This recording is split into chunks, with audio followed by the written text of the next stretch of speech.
Hello, and welcome to the Forever Winter. So, this is just released the other day. It's an interesting new title. It's a new take on a extraction game. So, kind of an extraction looter game.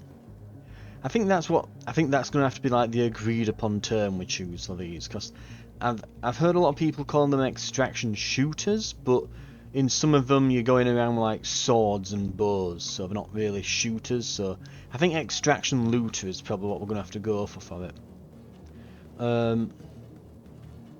But yes, so interestingly, so it's just come out, but it's a new take on these. Put simply, purely because it is, how would you say, it's not a multiplayer game. It's not got a multiplayer component, that is not competitive at least. I'll just kind of take you on a tour around here through the base. You can kind of see what we're dealing with as we go around. But yeah, so yes, it is a, basically it's PvE. You can play it cooperatively with up to 3 other friends, so there can be 4 of you in total playing cooperatively. I believe it is local hosted. I don't think you get like a server or anything. So it's not like dedicated servers or anything like that. So you'll probably want someone with decent internet hosting. As you can see, as we're going around the base here, there's a few different vendors. We've got upgrades and things we can do. And I'll just kind of walk you through some of the basic mechanics so that you know what's happening.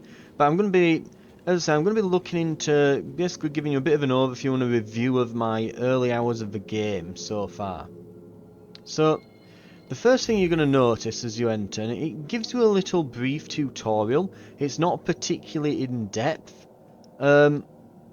but essentially what your main goal is to retrieve water and other supplies from the surface.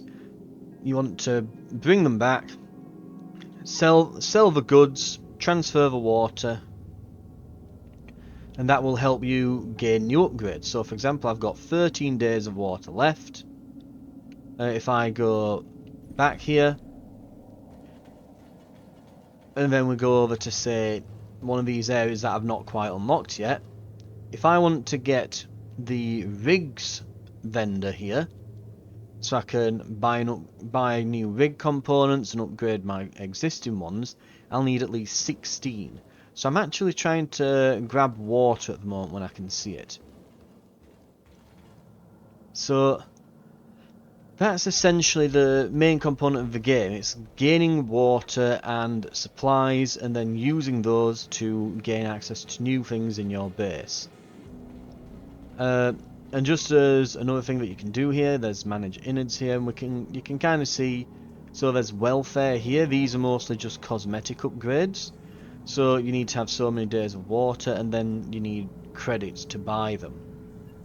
The terminals here, however, you need a lot more days of water and a lot more credits to purchase these, but these actually give you something useful, like ammo crafting and an expanded water tank, so that you can fill, so you can have additional days of water as added to your maximum supply that you can have. And you can kind of see the upgrades there at the bottom. The first one will give you plus 16 days, the second one gives you plus 28. And here you start with being able to craft ammo and then weapon parts.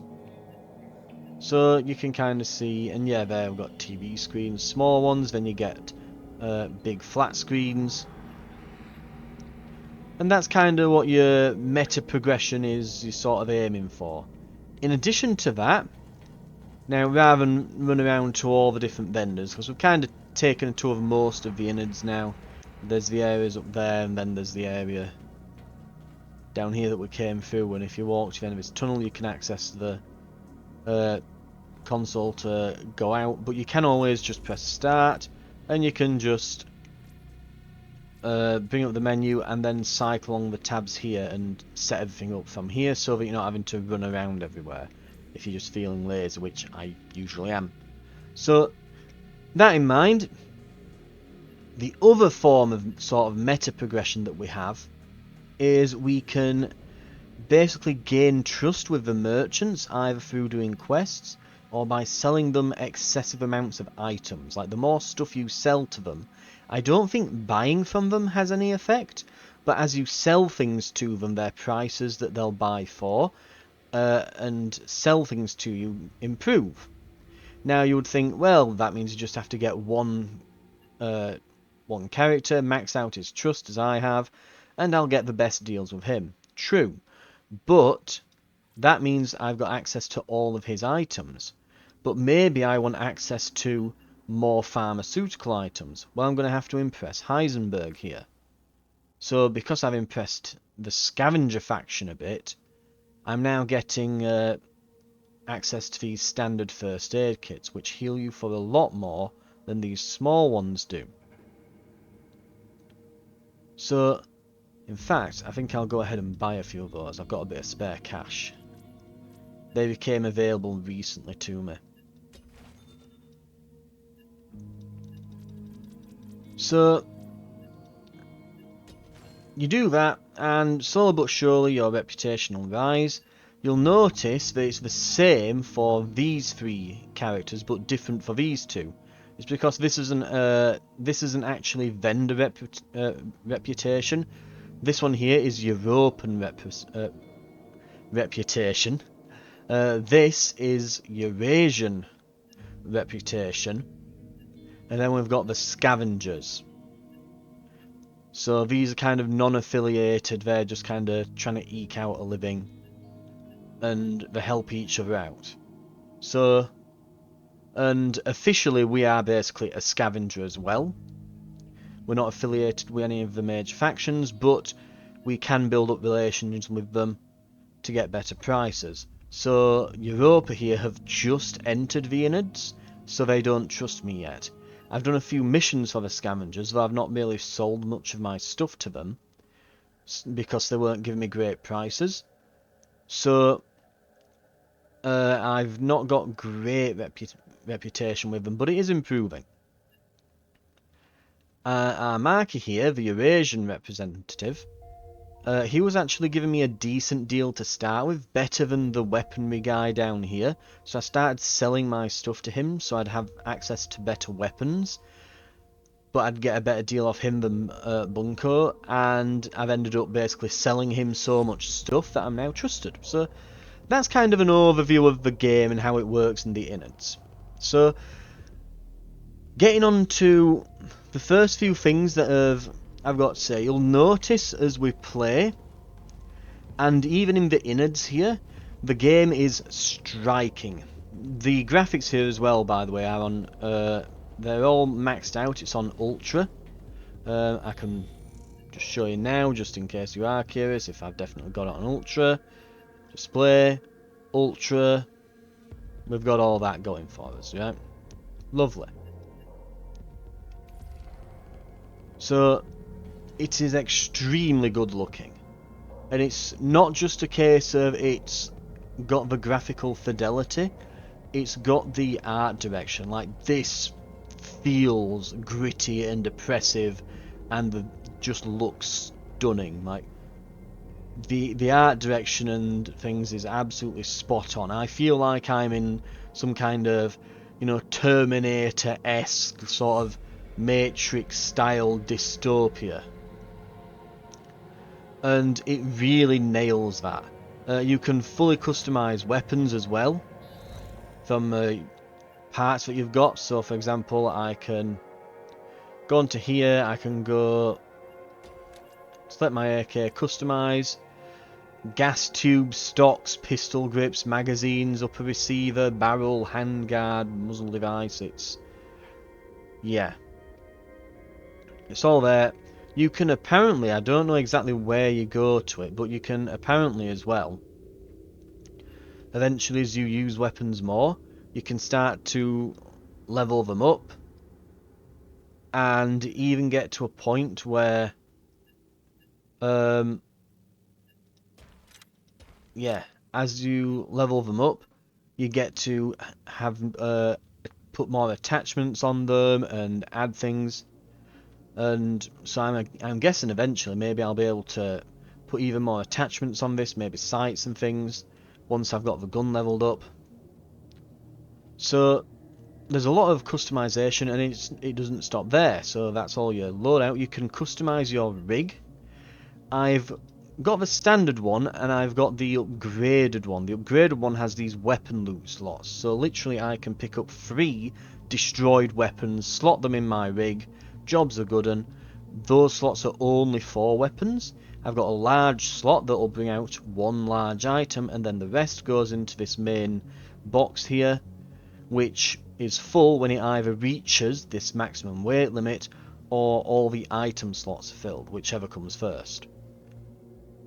And eventually we're able to, just as I've attached these weapon loot slots on the side, as I get more water available, as we've seen, I'll get a vendor that allows me to fully customize this. So we'll have top slots and other side slots and bottom slots and things like that. So you can really tinker with your loadout. Not only that, but even your character. Each character has different strengths and weaknesses. So we've got the old man, who is better with medical supplies and basic weapon usage. Scav girl, who has faster movement but lower health. She's better with small arms. She's got more speed. And I can see loot icons at 2 times the normal distance. Maskman here sacrifices nuance for weapon skills, can see extraction locations on the HUD at twice the normal distance. Right? They also all have their own weapon skills here, so he's got rifles, shotguns, pistols, SMGs. Scav girl, same thing. Old man, rifles, shotguns, heavy rifles, and pistols. So a slight difference there. We've got Gunhead isn't in yet, but will apparently be added. I think he was in one of the trailers as well, that one, so might be interesting. I wonder if maybe he literally equips the gun on his head, who knows, but he's like a robot. Bagman here has additional carrying capacity and a focus on heavy weapons, so he's got rifles, shotguns, light machine guns, heavy machine guns, and heavy rifles. And when it says that they have those weapon skills, it means they can use those weapons and not other weapons. It means that literally. So the person I've been playing as, Shaman here, is a hybrid of speed, carry capacity, and weapon skills, which is why I like him. So we can see loot icons at double distance, average health and speed, and we can use rifles, shotguns, pistols, and SMGs. The way the character progression works is you go into your character skills. So as we can see, we've got nearly 6,000 XP. We can go in here and we can start picking out some abilities. So let's say I'd really like to have more carry capacity. We can now hold 5% more weight and volume, so we can go to our combat loadout. Just to kind of show this off, I've got a rifle equipped. We'll put some ammo on. We'll put the good ammo in for the AK. So I'm now carrying 120 rounds. Throw some shotgun rounds in.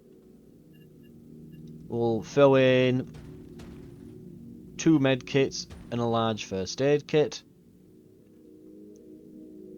I'm now carrying 41.3% of my full capacity.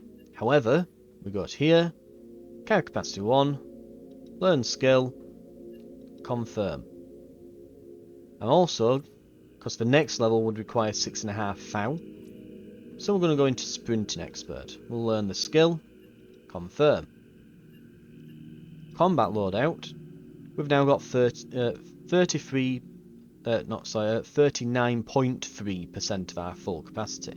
So we can carry that little bit more, and we're going to move that little bit faster.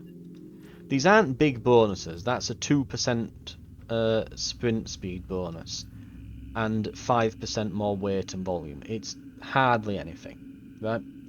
But where this gets interesting, you'll notice here we've got an XP, we've got a cap. Once we hit 13,000 XP, we can't really do much more here. Yeah, we're going to kind of cap out. It's like, okay, well that seems crap. Ah, but then we can prestige. Each time we prestige, and I've done this 4 times already, you increase your max health and speed and a few other stats and things. So yeah, it allows you to reset character's progress once they reach their current max XP. Doing so removes all skills, but increases the maximum amount of XP they can earn. It also grants increased health and occasionally boosts movement speed. So basically, each time you prestige, you go in, you can put a couple levels in, you'll hit the XP cap, your prestige ups your base stats. And you keep doing that until eventually that XP cap will mean that you can put enough XP into them to get all of your abilities, and that should happen apparently at Prestige 25, I guess. But by then you'll have also massively increased your health and movement speed as well, so it's an interesting way of doing the leveling system. But anyway, we'll head in. For this, I've got a few quests. I've managed to start really, now that I've got a few vendors available, quite a few quests are now available to me. You can take up to 3 at once. These don't require us to be in any specific location.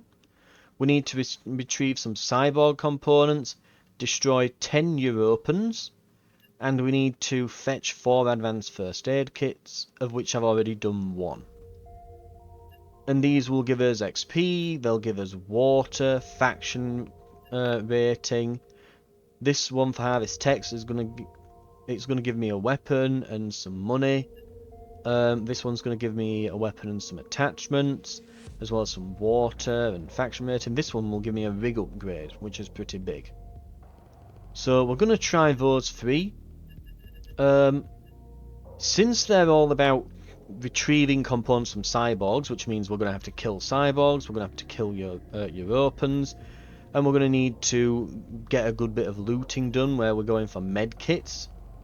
What I'm actually going to do, and it'll be a nice way of showing off kind of the combat and the game and that. So we're going to go to Scorched Enclave. I quite like Scorched Enclave. It's the first map you come across in the game. It's the one I feel like I'm in the most control, to be fair. We're going to go to Charles. Now, if you don't have friends, or maybe they're just busy, then you can actually hire a few companions here. So I'm going to buy 2 fire support NPCs to follow me on this mission. And I think I've already got a mule. So what we're going to do, we're going to take all this ammo. We're taking a good rifle and a standard first aid kit, as well as 2 small ones. So we're going to take all that in. And hopefully I don't horribly die in the first minute or 2.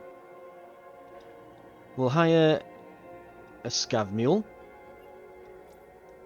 We'll hire a fire support man. And we'll hire a fire support man. So we've got two guys with big machine guns who will help us along here.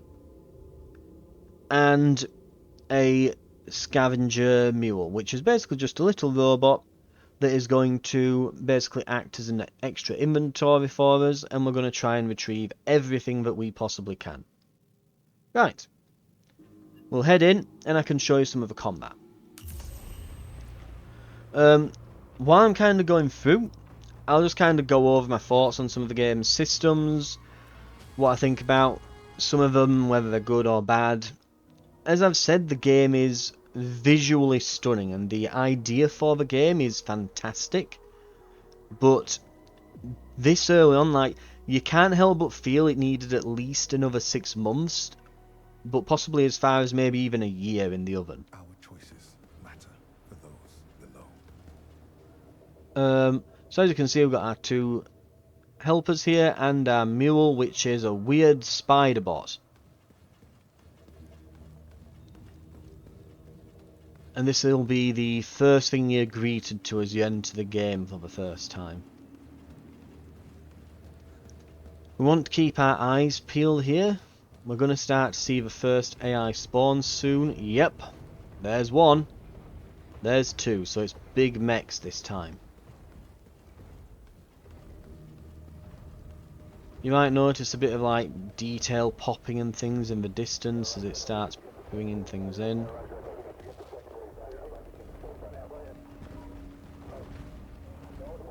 We're going to want to be very careful and aware of our surroundings.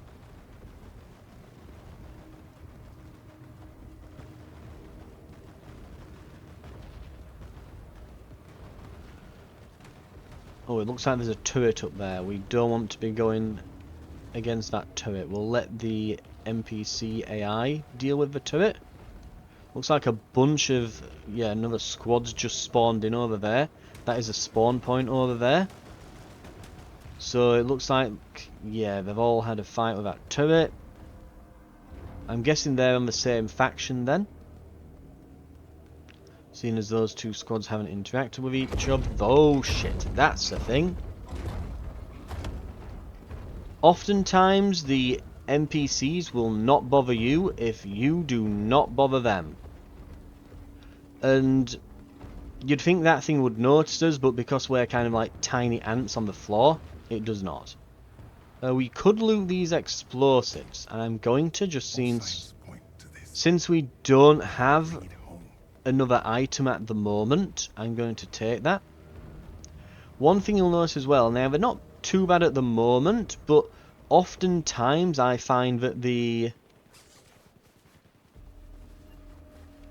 NPCs can often feel like they're not really, they don't seem to stick to you, and they don't seem to stick to you as well as they probably should.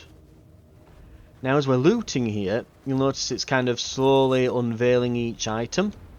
You can just grab, and just grabbing, what happens is you don't know what you've looted. You can kind of, if you remove it from your inventory later and pick it up again, you can kind of identify it later. Oh, a destroyed grenade launcher. That is getting very close. I'm going to move out of the way of him.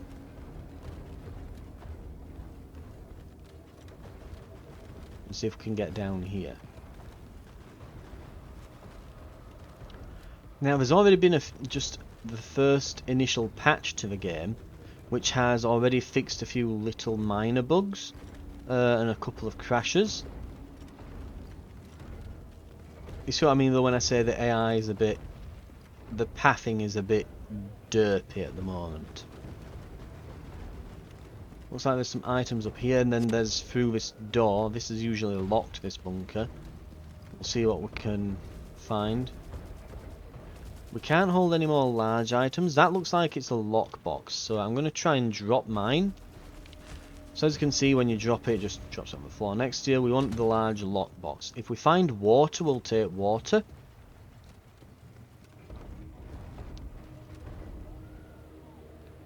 This guy's also blocking my access to the door. Can't seem to get past him to get to the door. The interaction button isn't showing. Well, interaction prompt I should say, but we might be able to get it now. No, it's not working this time. I don't know if it's just broken or if it's a case of the door literally sometimes maybe just isn't open. I don't know. Right, we'll see what else we can find. We've got a storage box here. So, if I have time and I'm not under pressure, I tend to like doing the whole like loot, seeing what I loot. I like to actually see. But if I have hunter kills being deployed, beware they will not stop coming. We need to move. Where is my scavenger bot? And this is where we start hitting issues with the pathfinding. I don't know where my mule bot is, my scavenger mule bot. It appears to have stopped following me. I last saw it. Jesus Christ. We need to move, we need to move. For now, we have to survive.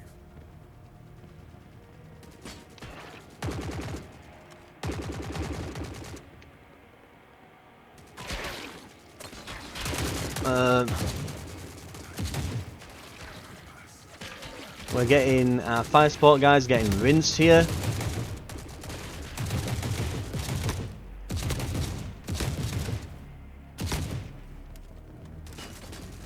Oh, there's our mule. It's now blocking me. So our friends are dead.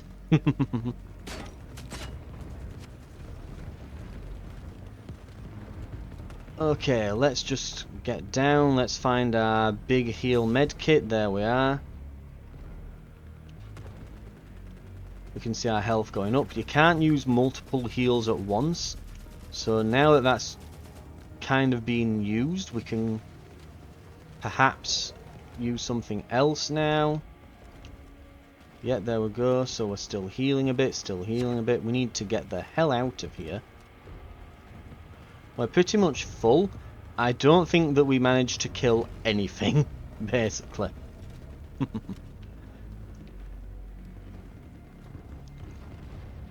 Looks like we've got a tiny mech there with a big mech. Oh crap, here we go. Let's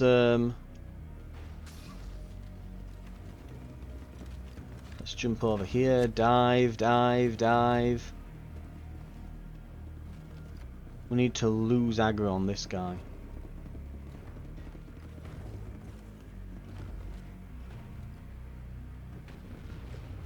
Extraction is over there. We have to get up into that pipe, which is where that flaming mech is. Those NPCs seem to have stopped going for me. We can probably make a mad dash over when that mech is looking elsewhere. It currently isn't. The tank there doing a drift, as you do. Now is probably our chance. It's at the other side of the pipe. So we can just sneak up behind him, go through, and we are out. A bit sloppy, but yep, and literally all the AI we brought in are dead. And we're out. Safety, if you can stand the smell. There we go. Kills nothing after all that. So, since we had a bit of combat and that, I'll just kind of go over it. Kind of what we've seen there, and I might go into another game. We can kind of have a look around while I'm not under massive pressure from everything and got loads of stuff riding on it. We'll just kind of go into another game and I'll just kind of talk as we go over some of my gripes about it. We'll move this to the stash. To give you an idea as well onto how much money you should be like kind of spending and getting from things like. So let's say I were buying from the vendor that likes me. An AK is just shy of 8 grand, which you'd think is quite a lot. Ooh, he doesn't have these SVDs in often, so I'm actually going to buy one. Because now we'll have to wait another 10 minutes or so before we can buy another SVD. I've caught him near the restock time here, so usually it might be waiting upwards of an hour or so to get that restocked, but. And I've got 7 AKs left. I'll buy a few more. We can buy a few. So the guns are around 8k for a gun once you've got some good trust with a vendor. And I would almost recommend when you start, just go in, get some items, leave. And you don't have to scurry around for all the bases. Literally, you can just walk up to the extraction point, especially on, what's that map called? On Scorched Enclave, you can just walk to the exit. The enemies, there is a spawn point right next to the exit, and it usually leads out into that big open plain where there's usually mechs and tanks, and they just get rinsed. So there's usually a bunch of loot just lying around at the exit, and you can just grab that and leave. It's easily the easiest map, that one. Not so much in that, ooh, there's nothing that spawns there, and it's so easy. No. It's more in that it is kind of like you can skirt around the edges a lot easier, and it's easier to avoid fights. and get to the exit, right? So, you know, easy quote unquote, you know. Right. But yeah, in case you're wondering if you do end up buying this and you're wondering like how much you should be spending, just as like if you're wanting tips like that, the guns are going to be about 8 grand once you've maxed out your relationships with them. You'll probably then spend a few grand. You'll probably spend a bit on ammo, but you can get this surplus ammo that works with the AK and a few other guns. That is free. It's bad ammo. It won't do as much, but it's free. And they'll get a full stash of that, of like 500 rounds, every stock refresh. So knock yourself out with that. Your average items, like you can sell this, like we got some cigarettes from one of the soldiers we looted. We get like £1 for them. A lot of items tend to go for around that much, but we get to the bigger stuff that we came out with, like these jumper cables, £1.5 grand. That's pretty good, right? The destroyed RPK, which we found 2 of, that's paid for our weapon. It doesn't take much. That destroyed grenade launcher, that is huge. Nearly 28 grand, right? Don't be stingy on taking a decent weapon and a few meds. You will easily make the money back in one successful run, and there we've got some weapon tech as well, right? I think after buying all those AKs for the next several runs, I've now got like 205.5 grand, so I'm back onto the amount of money I started with practically. We can sell these drone parts as well for, let's see, you can sell it for like 10 grand. I've had those lying around for a while. I needed them for a mission, I don't need them anymore. This recorded audio we can sell. There we go. Excellent, excellent, excellent. And as you can see, we've maxed out our reputation. Your reputation, by the way, does go down if you kill units of that faction, so keep that in mind. And we're on a massive amount of money, so we've made all his money back. It's fine, even though that one was quite a costly round where we got a bunch of old men killed from Charles here. Yeah. So I'll go over my thoughts on the whole thing. So the first thing is the water system. It's big elephant in the room. If you've played the game or looked at it, you'll notice the water system right away. I personally kind of hate it. You can see the problems this will lead to, and they've decided to keep it in the game anyway. Right? The problem is this goes down in real time. So the timer there, in 2 hours and 30 minutes, I will lose 1 supply of water. It'll go down to 12 days left. This means, let's say for example, I play the game a lot right now, and go, this is cool, but I'll come back on the next update during its early access cycle, right?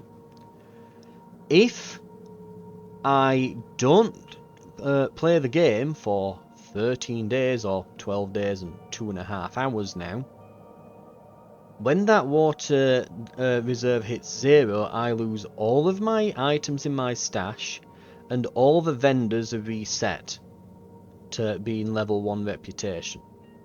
In other words, it wipes progress. You only keep your character's skills that they've unlocked. That's all you keep. Right? All the vendors and all of your stash, all your items, everything, all your money, it's gone.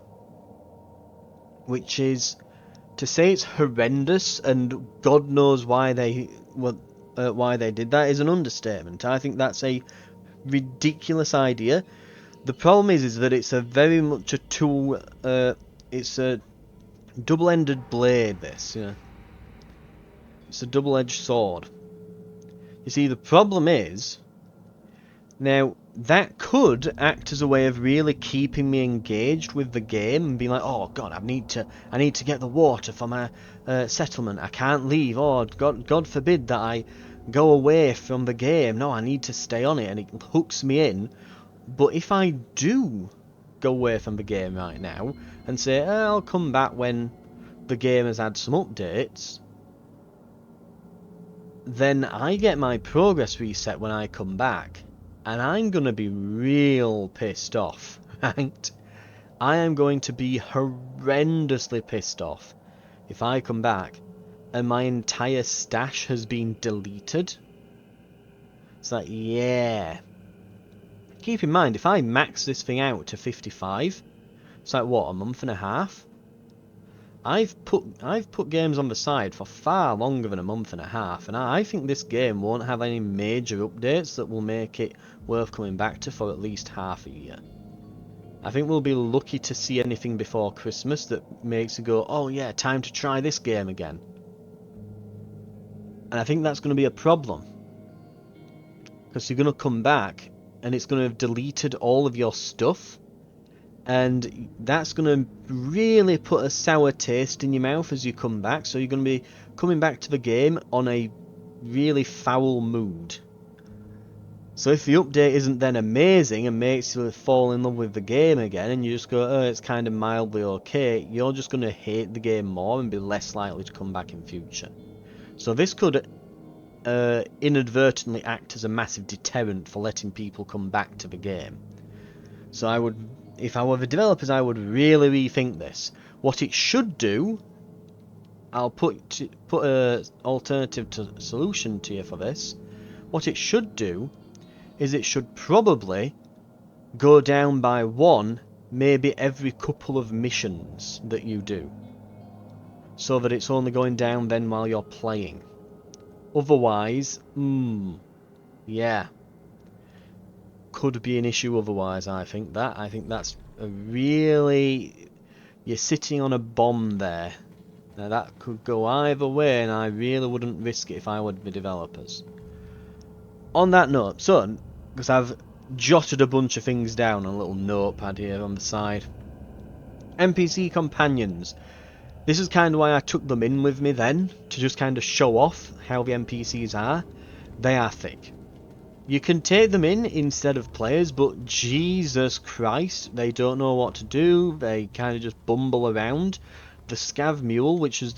If there's any NPC that you want to stick to like glue, it's the one that acts as a additional bag to put your stuff in. And that one's the one that really just wanders off. Like, that thing wanders off. It's massive. It gets in the way if you're trying to retreat. You know, you're hiding behind cover and, oh, the enemies have spotted you and try to run away, and your giant scav bot's just there in the way, blocking your path, body blocking you. We didn't get to see it in that bit there, but that bunker that wasn't, that the door just wasn't activated on, I've been on that a few times, and it's usually locked, and you have to play this little lock mini game. But usually you get a prompt show up. So like if I go here, there's a prompt in the middle of the screen for the quest terminal. It'd be like, press X to unlock door. And yeah, it would literally, right? It would literally have that in the middle of the screen, even once you've opened it, looted everything inside, and walked out. And it'd just glitch out, and you'd just be left there with that in the middle of the HUD, blocking everything else for the rest of that run until you extract. So I've noticed a few glitches like that. I've noticed that as you move while you're aiming, and we might be able to get it to trigger here, you can see that my hand isn't quite matching with the gun when I aim down sights. Now you probably think that's a non-issue. It seems like a non-issue until, if you notice, it's starting to get more and more off. It's like unaligned more and more. So there, it seems to be like moving to the left resets it, but if you move to the right, it's kind of, I don't know. I think if you do that and then aim a bit, I'm just trying to see if I can get it to trigger here, but I've had times where literally like the thumb's been in the middle of my iron sights. I don't know exactly what does it, but sometimes it doesn't like reset the arm properly, like it's done it there. I think it's to do with movement. So I think it's like if I'm aiming like this and then I move to the left, think it like slowly goes more and more off to the left. Or something like that, but there seems to be an issue with it. So like now you can see like the thumbs and fingers are almost, yeah.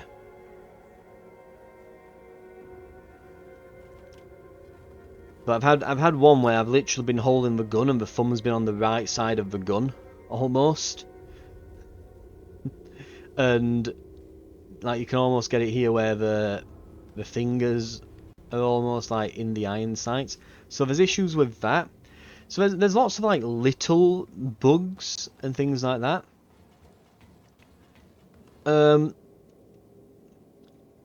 We'll get into another lobby one, another game while I'm just going through these with you as well. We'll just go in with, since I'll be talking, I'll not risk any big items. We'll just take the default weapons. Take some surplus cheap 3 rounds.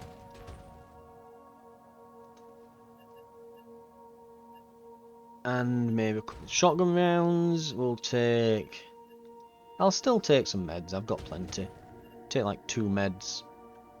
Not put much risk in it because I'll probably get myself killed while I'm trying to talk at the same time. But we'll head in. But another few things that I've noticed is, so you tend to get stuck on things. And this really is really bad. Like, you get stuck on a lot. You'll be getting shot at. Your initial instinct, because the time to kill is actually quite generous. You don't just get like 2-tapped. I've seen military sim games be much worse than this.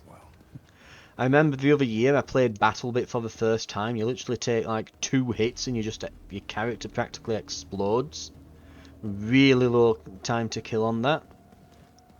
This seems to be rather generous, and keep in mind you can level your character up more and more and more to the point where you have got quite a nice health pool. Right, it looks like it's not mechs this time, it's spawning some tanks. And they're not doing drifts and weird backflips this time. We can see a turret up there, we're going to want to be wary of that. Ooh, sounds like something just exploded, yep, stuff happening over there. So we're not going to want to go that way this time because it'll lead us into that turret. Looks like it spawned drones in over here. What here? Yep.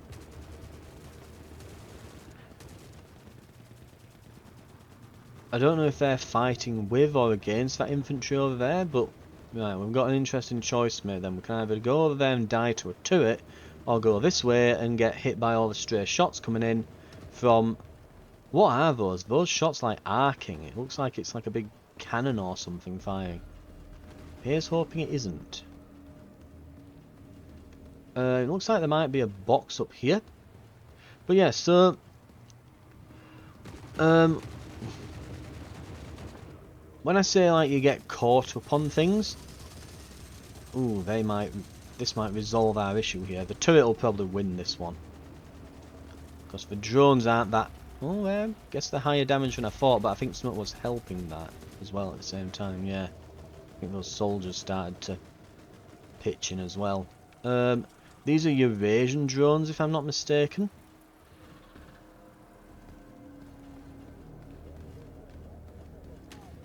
So, look, there's people there. They're just walking in now. So that gets on to another one of my problems. So, like I say, you can kind of vault up stuff and... Oh, yeah, there, I'm stuck. Yeah, kinda... Yeah. That says it all, really, doesn't it, for me? Like, you're walking around and... Like, here I can walk up this, because it's like a ramp object and that sort of thing. This, you kinda can, but... It doesn't seem too bad initially, but when you are running, and like you're running scared in combat, and you're trying to really get out of the way, like that, yeah, I'm getting stuck on little things like that. This map isn't that bad for it. There are other maps where it's quite horrendous. You will get stuck on little things. The classic one is this, yeah, trying to vault over an object. I was once vaulting over something like, yeah, that. I think we make this because we just managed to jump onto this bit of concrete here, but there are a lot of these where you can kind of be like trying to vault over or jump and clamber up, and it will sometimes you'll just jump on the spot and not actually make it. When you're trying to run in and out of combat... Ooh, medical supplies. This might contain some stuff that we want here. We want an advanced med kit. I mean, we're getting everything, but you want to identify these as well. I mentioned earlier, ooh, gacha box. They can give you some very good things. The last one I got gave me a machine gun that were worth like 30 grand. But yeah, so we probably want to get out with all this, and there's a bunch of dead guys there that got killed in that fight with the drone that we can probably loot, and there's some here in fact that we can loot the destroyed weapons of.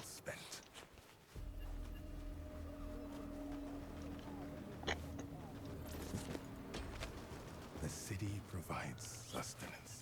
If you just need to grab things as well, you can just press loot supplies. You won't know what it is, but you'll grab it. Anyway, as I was saying, so you can often get stuck on things. It can be a big issue. Ooh, there's cyborgs there. We need to loot their parts, but I've not really got the room at the moment. Right. The other thing as well is, on about getting stuck on things, like, another thing that can happen that's kind of in relation to it is bullets will just get stuck on stuff. Like, for example, I could be firing. Say I'm firing here. Okay, that's going to hit the target. If I was firing maybe here, it's a little bit too close to this object, and it will probably get caught and it will probably hit the object. This is like a classic thing that used to be a problem in older shooters where they couldn't really do all the collision detection stuff as precisely as they would have wanted to, because it would be too resource intense. I think we're just going to get out. We've filled our bags, so a quick run, by the way, can be as little as like 5 minutes or so. It really can. So you can get stuck on everything. The bullets can just get stuck on stuff, and you can be fighting things and it's just hitting objects in front of you. Another thing that you'll have noticed then, we had enemies spawn in right behind us or on top of us. Like those drones literally spawned in above me. Yeah, you can sometimes... The thing is, sometimes that will happen. Looks like we've got a box as well we can open. Two med kits, some ammo, more ammo, more small med kits, more ammo, a gun, 2 guns, 2 SMGs, 3 of those tactical camera things, and whatever the hell that is, some rig lights, and a bunch of money. 2 APC 9 Pros. What the hell is this? Drop an explosive that arms itself and detonates on proximity. Wow, we could blow up like a tank or something with that. I wouldn't know, I've not used one before, but looks like we could. But yeah, it's... So, other issues we've got, there's kind of a problem with spawns. Literally, I've had sometimes that they'll just teleport on top of you. You know, it's like you get telefragged, you know, they'll just spawn in, boom, you're dead. That has been a pretty bad issue. Audio in general, just... It's good and it's atmospheric, but I can oftentimes hear things that are around me. Like, I couldn't hear, for example, like the footsteps of someone nearby me. Unless it's like a mech where it's got these huge funking footsteps, then it's difficult to actually, you know, hear something that's nearby. I've had things literally creep up on me before. I've got headphones on and things, I just can't hear them. Like, you might be able to hear a noise, but you won't be able to distinguish if it's like behind you or close by. I've played, I mean, the best game for this is Hunt Showdown. That is an absolute masterclass in audio design. Utterly brilliant. when we're looting, you'll have noticed then it just brings up that box where you can see the items and you can loot all and things like that. I would actually want to have a box showing me the container and then the box showing me my rig so I can swap things between the two.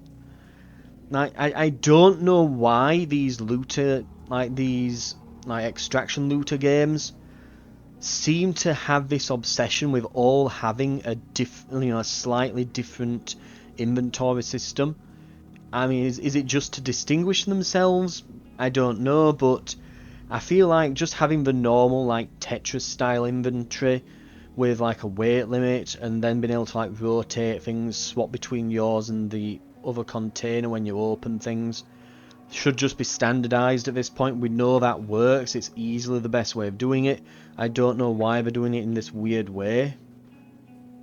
In addition, the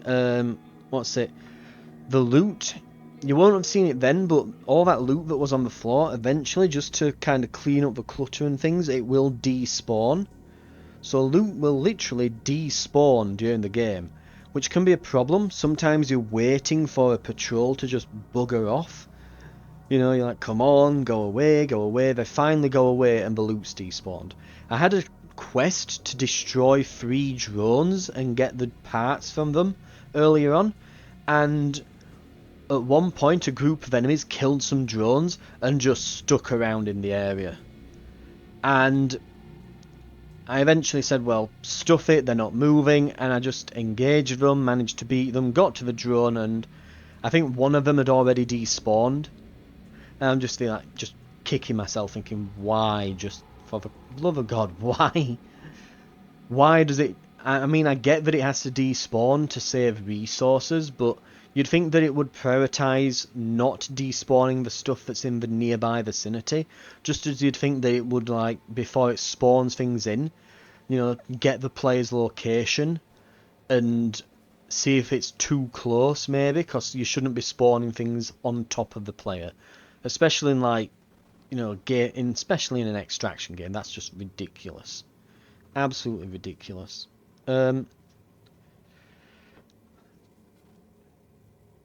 The AI, I've mentioned on the NPCs that it's already quite bad, but you'll have noticed then, sometimes it doesn't shoot you or notice you or engage you, whereas other times, literally, we've had brilliant example of it here. We've had one where a mech practically stepped on me and just didn't even notice. Which, I mean, makes sense, it's big, I guess. But then we've had the other time when I've just been walking along with my 2 NPC companions there, quite a decent way away, and that one enemy NPC just turns and starts just sniping us, just laying down fire, basically. Kills both the NPCs and half kills me, all in about 10 seconds. Just unloads, and I nearly died and had to run away and got out.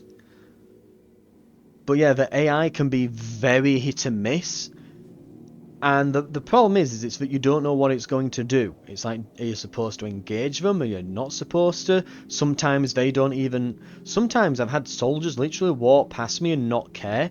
Other times I've just given one a sideways glance and he's shot me. You have no idea what the AI is going to do. And it just makes it unpredictable, right?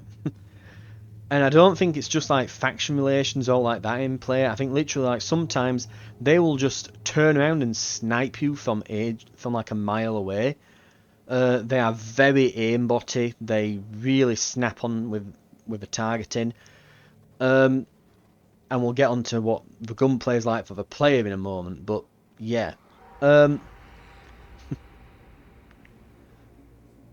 But other times they'll literally walk past you and not even notice. I've even seen different AI factions, and you could tell because it were drones. I've seen 2 different drones, the Eurasians and European ones, fly past each other, back and forth 2 or 3 times on the same patrol route, and it wasn't until the 3rd time that they actually noticed each other and shot, and they literally brushed past each other. It was kind of funny. So it's a bit odd. On the talk of like enemy aimbotting you, the gunplay on the player's part feels very much like, how would I put it? Like the controls on the gunplay, it is kind of horrendous. Like, okay, so if I want to lean to one side, I have to hold the button down. Seems reasonable, but it's not great. And the problem is, now I'm using a controller, the default mapping of this is the left and right directional buttons. So I have to hold down right at the moment, and then I have to hold down left. Now, there's the issue that if you even catch up slightly, it pings, which is a problem, especially if you're on co-op or something with other players. But also, because I'm using my left thumb to hold down a directional button, it's not a toggle, it's a hold. I now have to, I now can't move while I'm doing this. So just ergonomics, this should be on a different button, right? Usually the dumb thing here, and they could do it because these buttons aren't being used at the same time. I know it's on Rainbow Six Siege they do this. If you're aiming and you pushing the left stick or the right stick, that's usually what would trigger doing that or doing that. And it's a toggle, not a hold. I don't know if you can actually change that in the settings. I'll have a look just to give the benefit of the doubt and say yes, I looked. Key binding, gamepad.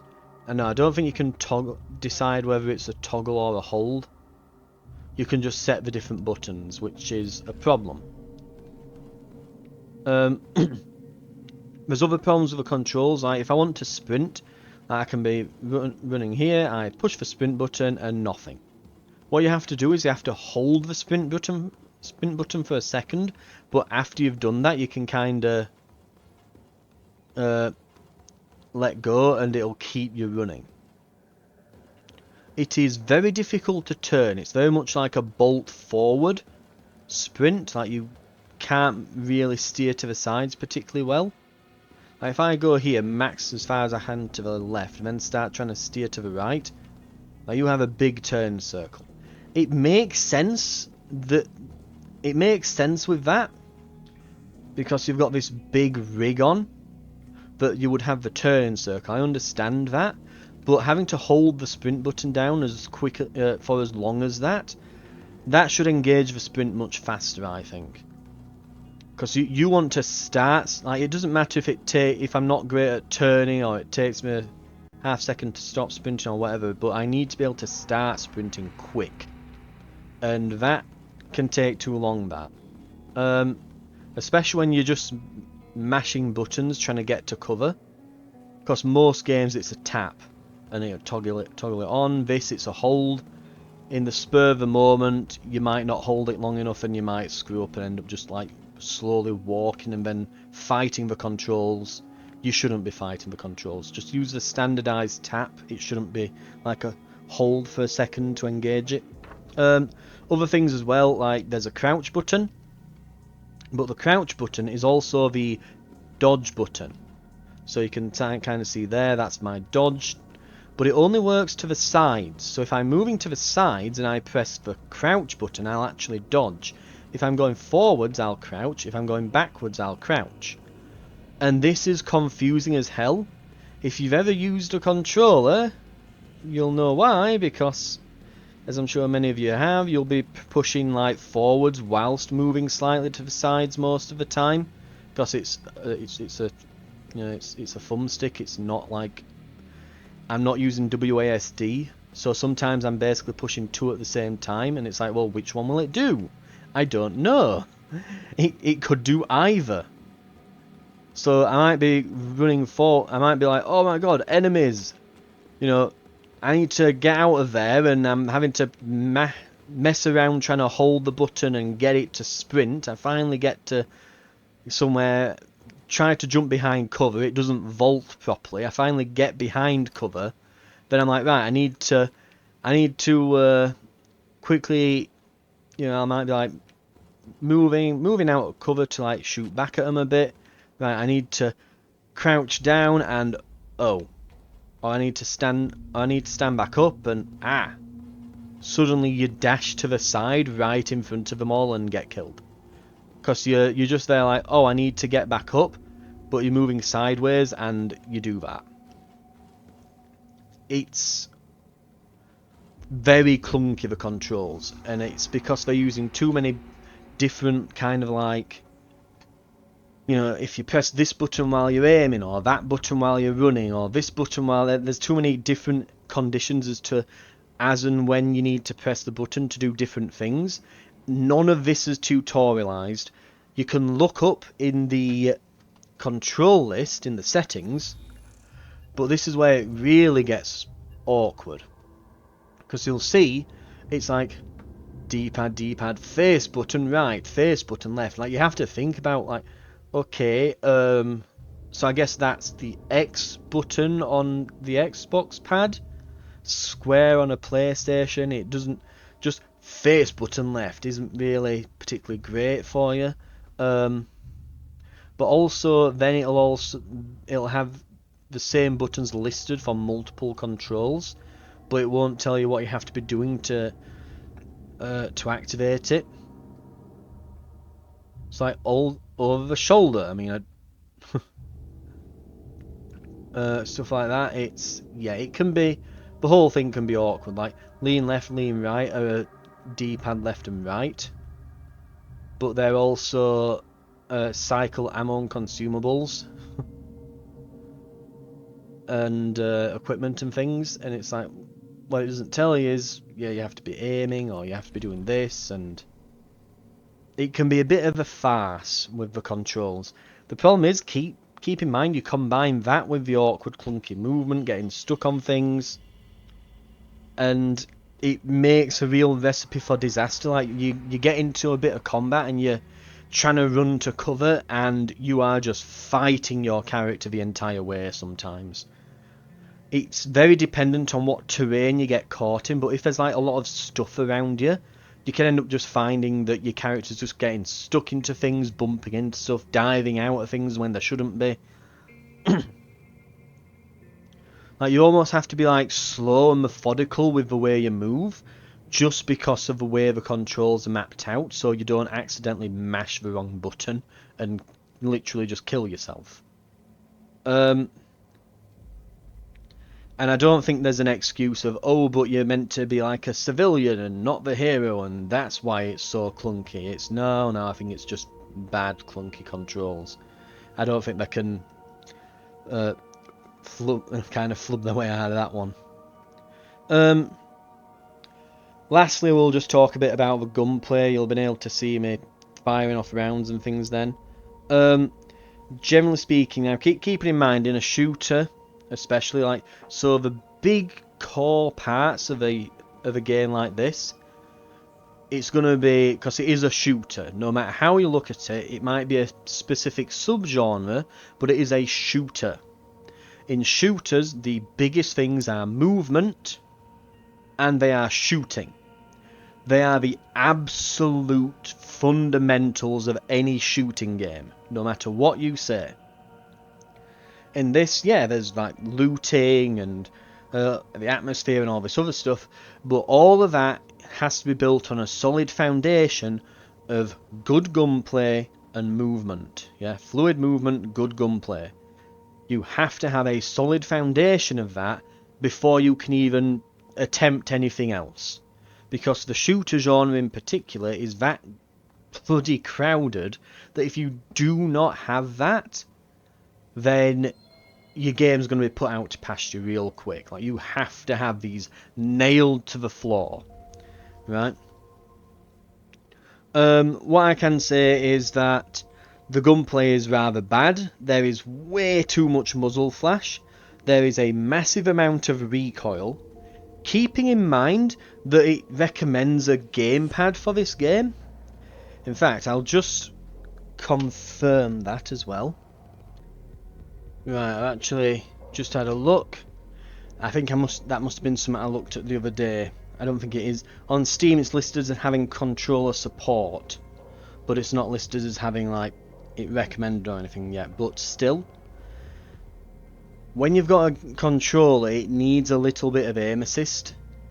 I have never really understood this like weird PC exclusive like fanaticism around there must be no aim assist ever or else it's an easy game. There's like this weird fanaticism around like how aim assist is a bad thing, especially on PC. I mostly play shooters with a pad, my preference, you know.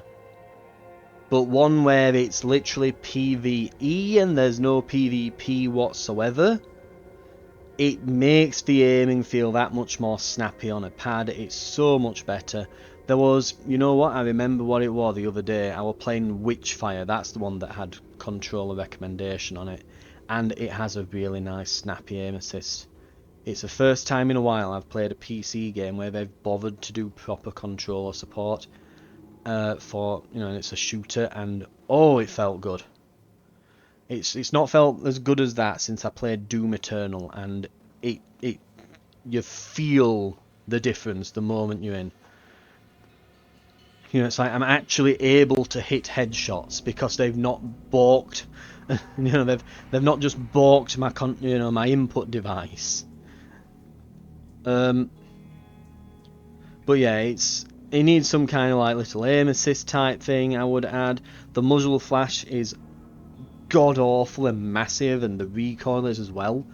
When you can't see what you're shooting at from the muzzle flash, and your gun's going everywhere, and you can't even see the hit marker in the middle because of, again, the muzzle flash. Like, you don't know if you're hitting them or if you're not. When I said earlier that things can get caught on like objects, so you think you're shooting them but you're not, and you go, well, just look for the hit marker.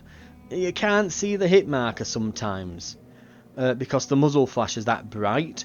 So you can often find, you know, you're shooting and you don't even realise you're not hitting and you're just wasting ammo, right?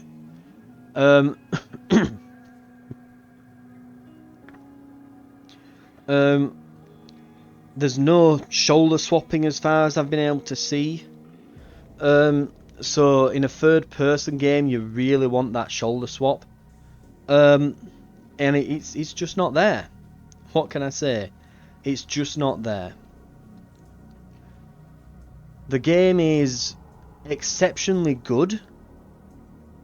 When it comes to the visuals, when it comes to the atmosphere, the potential that it has.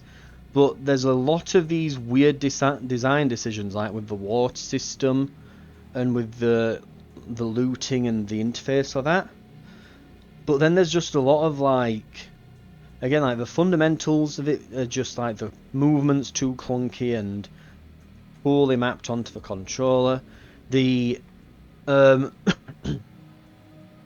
only that, but then you've got the poor gunplay, and all the while, each time you are going to die to these bugs and clunky controls, by the way. That is most times what's going to kill you. And even when you do die to AI, you're going to be thinking, is it because it spawned on top of me, or did it maybe see you from across the damn map? You know, did it... Sometimes the AI just decides to hound you down until the end of days, for some reason, and you can't seem to get away. I had, on one instance, they were on this, I think it was called the Ashen Mace of the map, and I was running across this big chain to get to the exit. There were no enemies in front of me. I'm like, yes, I've made it, and I'm running across. I can get to the exit. I was on a sliver of health. I'd managed to sneak around the map. I'd managed to weave and dive between like two giant mechs and a tank that were having a battle. And slipped past a bunch of soldiers. I managed to shoot my way out and slip past another group. And I get out. I get to end. I've got like, I think like 20, like it went 20s or teens or something, really low health. Like I'm a hit away from death, and I'm running to exit, and just a stray bullet comes in from behind me and clocks me in the head. You know, and I'm thinking, and it was well, I say straight, it was aimed. And it's like, yeah, one of the NPCs I'd run past earlier had followed me across the entire sodding map up to there, stopped and shot me from like half an effing mile away. and clocked me in the back of the head. It's like, yeah, you get lots of deaths like that feel like you've been cheated out of something. Not because you played poorly, but because an NPC just never lost aggro when they should have, or they spawned on top of you, or they have aimbot and you're there like basically shaking your gun at them while bullets come out and then just get absorbed into like bits of barbed wire that they can't go through because the collision's not been done correctly. You're getting, caught out of cover. I mean, I remember once I died because a group of enemies came through some fog and smoke in front of me, immediately aggroed straight onto me, and I had to get behind cover, and I was just jumping in front of this little, like, waist-high concrete barrier. My character was just jumping up and down instead of vaulting, and I managed to get behind it eventually. My character never vaulted, he ended up eventually just jumping over the thing. But I managed to get round, I get to the other side, I use my healing, I get my gun out, I press the button to come out, to stand back up, and my character instead dashes to the side, ends up out of cover, gets shot at a bit more. At this point I've got like 10% of my health left. I'd gone from full to like practically nothing. And then another group, turns out, is behind me, and I just get sandwiched between and killed. It's like, so poor enemy spawns, and also what really did it was just piss poor controls and just glitches with the vaulting system. If I'd have been able to get over that and get to the other side, when I'd have been caught between the two groups, I might have only had lost 10% of my health by then, and I might have been able to just sprint to some other cover before I get killed. You never know. But that's the problem. You'll never know, and you'll always think I died because of a glitch, and I could have possibly lived. And that's going to be what hits you a lot with it.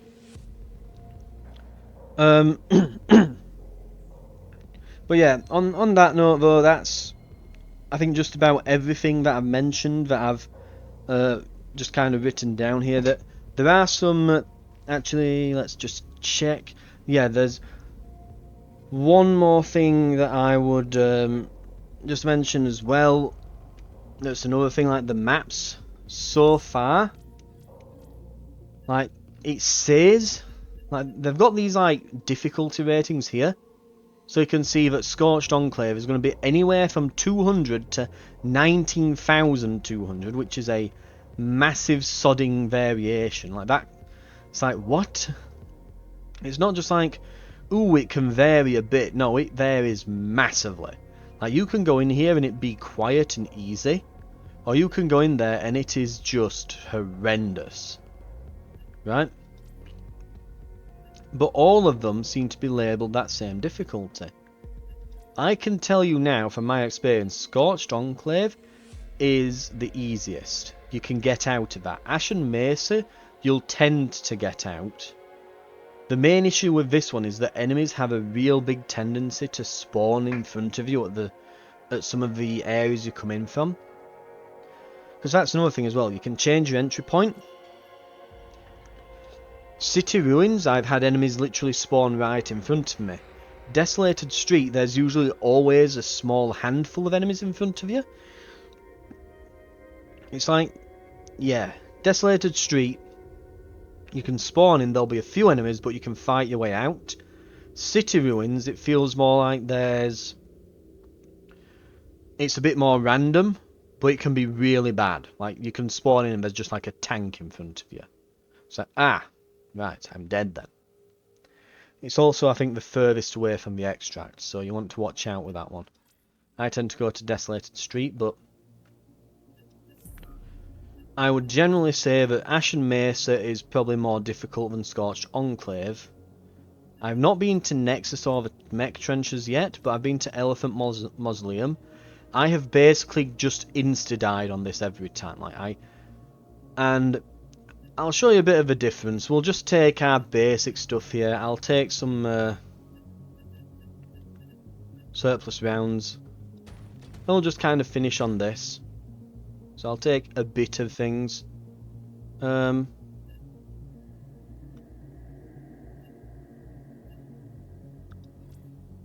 we'll just see if we can escape with anything, really. Oh, and that's something. I bet I've got some XP for my character. Yeah, we're nearly ready to prestige again, actually, after those 2 missions. So we can carry a bit more now. I think this map, it's easily the most difficult I've seen, but it is also the most visually striking. And I think it's a good representation of how the game is at the moment, right? So if you were to ask me how the game is right now, I would say that when it loads in here,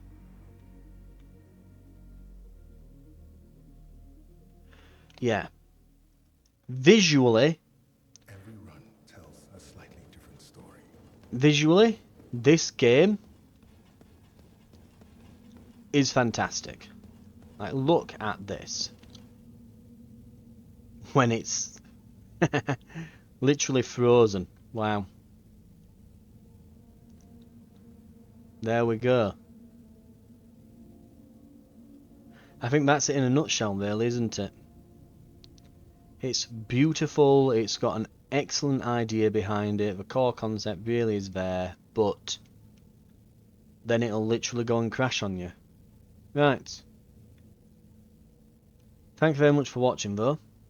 This has been Forever Winter, and this probably won't be on the channel. If it is, it will be a long time from now when it's had a lot more done to it. I'm probably going to faff around with it a bit more. Maybe, and I'll just have to quit it here.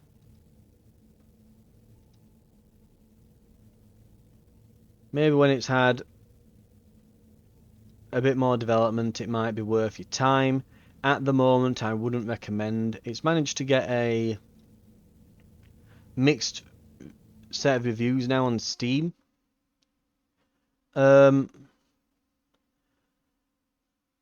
But yeah, it's got mixed reviews on Steam. It is very hit and miss. Performance can even performance can be iffy. I've noticed that while I've got that running, anything on my second screen gets really framey, as if it's like lagging and glitching out. I've been looking at the audio bars while I've been recording, and they're just like jittering up and down and freezing and stuff, like it's running at like you know, a frame every 5 seconds. Like, it's horrendous. But the actual game seems to run fine, though I've heard other people are not having those that they're not having that same easy time running it. But I think that pretty much says the state it is in right now. And that last bit there really illustrates it. It looks fantastic, it's a great idea, and then it's crashed. If you are thinking about it, wait. If you're unsure, wait. Watch people on it maybe, see what it's like. It is an early access game, warts and all. It's in an alpha state, essentially. It is not yet feature complete. It is playable. It's not one of these where it's in beta, where they're just, tweaking and balancing the game out before the initial launch. No, it's features are missing. It's riddled with bugs. It needs fixes. It is getting fixes.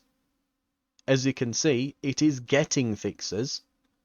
But wait until it's had those fixes, I would say. Unless you are really passionate about supporting the devs, or you really want to have like an influence on the game while it's in early access and things, try to help steer development. Unless you're the type of person looking for that, I would probably hold off on this, right? Thank you very much for watching. This has been my sort of early look at Forever Winter, and I'll probably stick around and play a bit more of it in my spare time here and there. Make sure that I don't, accidentally let everyone in my base die from dehydration, because apparently I've adopted a it reminds me like the old Tamagotchis from back in the day. It's like that's basically it. I've just adopted a bloody Tamagotchi here, haven't I? And again, I think that's probably going to be one of their biggest issues. It could really go either way, but we've talked about it all. Those are my thoughts. Feel free to leave your own thoughts in the comments below. There's more stuff on the channel coming up. We're currently going through Frostpunk and Outpost Infinity Siege on the channel. I'm hoping to someday soon maybe get the co-op missions for Space Marine 2 in, and we'll see what else. But if any of that interests you, or if this has interested you, give this a like, maybe give me a subscribe, see what else is available on the channel, you might like it. And I hope to see you in future videos. I'll see you then.